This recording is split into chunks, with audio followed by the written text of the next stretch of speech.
కోమటిరెడ్డి రాజగోపాల్ రెడ్డి ఈయన రాజకీయాల్లో కొన్ని సంచలనంగానే చేస్తూ ఉంటాడు.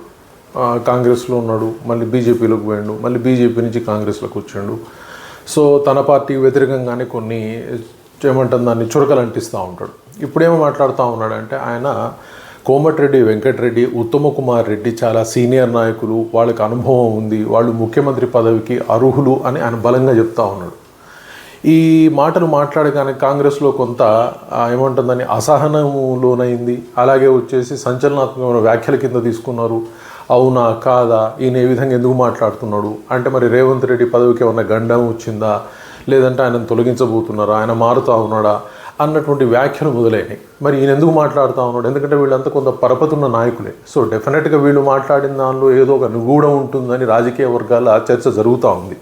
మరి ఓవరాల్గా ముఖ్యమంత్రి రేవంత్ రెడ్డి పదవికి ఏమన్నా గండం వాటిల్లుతుందా, మరి ఎవరినన్నా వేరే ముఖ్యమంత్రి చేయాలన్న ఆలోచన కలుగుతున్నాయా? సో అందుకోసమే వీళ్ళు బలంగా ఇగో ఈ వర్గం ఉంది మాకు అని చెప్తూ వెంకటరెడ్డి పేరు, అలాగే ఉత్తమ కుమార్ రెడ్డి పేరు రాజగోపాల్ రెడ్డి ద్వారా చెప్పిస్తున్నారా అన్న అనుమానాలు ప్రజల్లో వ్యక్తమవుతా ఉన్నాయి. రాజకీయ వర్గాల్లో కూడా చర్చకు దారితీసింది.